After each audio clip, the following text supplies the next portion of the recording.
Back with us for a third show is the I-Man. We call him the Informer.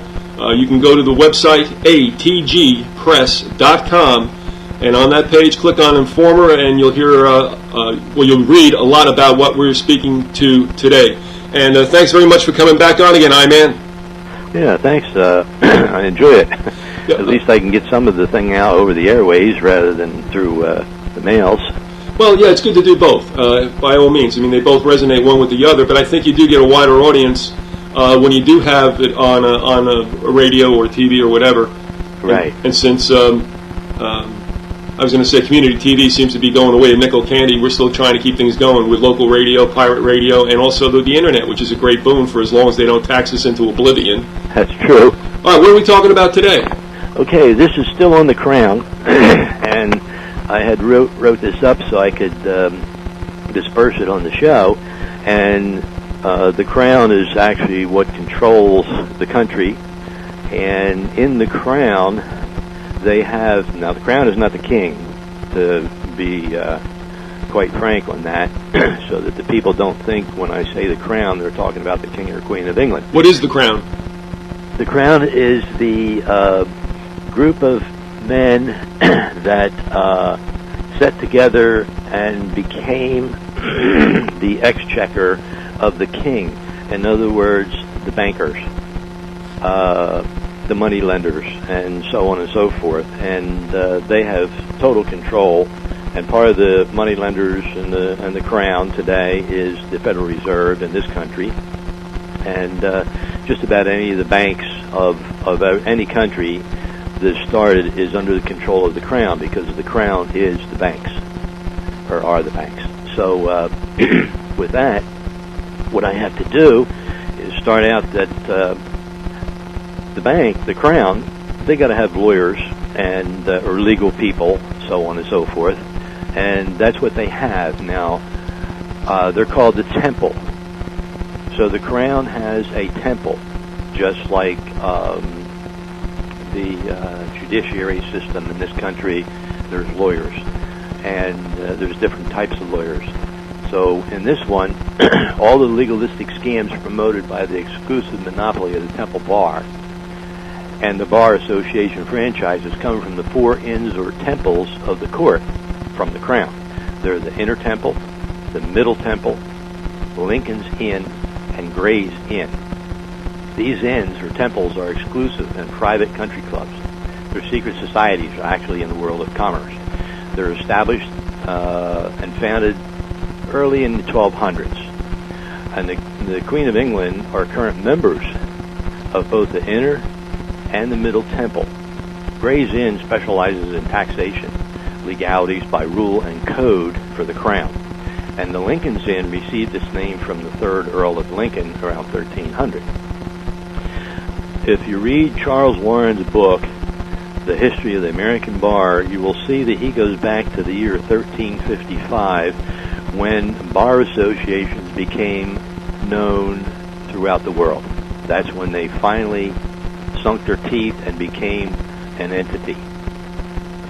Now, just like all the U.S.-based franchise bar association, none of the four inns of the temple are incorporated, and for a definite reason. You can't make a claim against a non-entity and a non-being. They're private societies without characters or charters, no statutes, and all their constitutions are based solely on custom and self-regulation. In other words, they exist as secret societies without a public front door unless you're called to them. Now, what I did, and all your people can get this, you can find out about the Middle and Inner Temples and so on by writing to, I'll find it right here, writing to the American Inns of Court Foundation, 127 South Peyton Street, Suite 201, Alexandria, Virginia, 22314. And in the caption page it says, the American Inns of Court Foundation is a central information source for all American Inns of Court. The Foundation Office urges you to take advantage of the member services and benefits available to your American Inn and its members.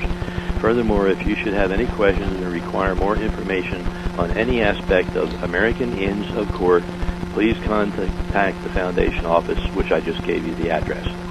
I got this from Everett, Gaskins, and Hancock and Stevens from Raleigh, North Carolina, and they faxed me a copy for when I requested everything in there about the Inns of Court in North Carolina.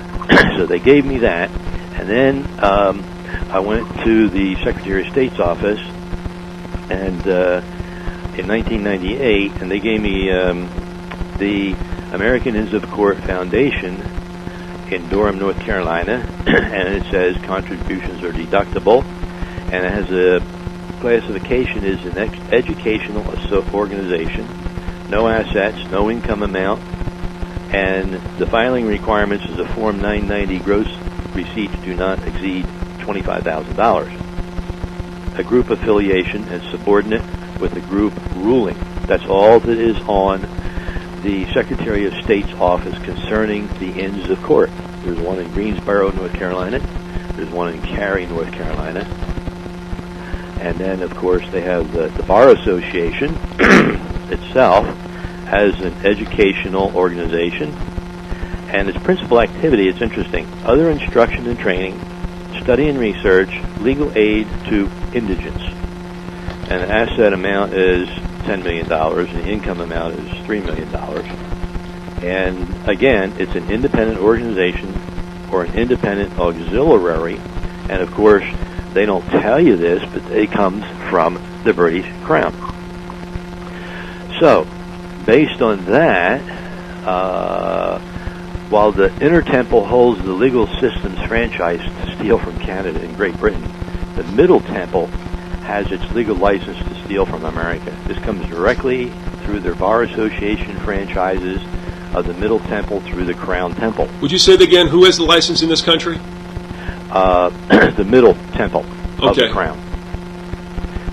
Now, there's the history of the Inn, later centuries, written by the Society of the Middle Temple.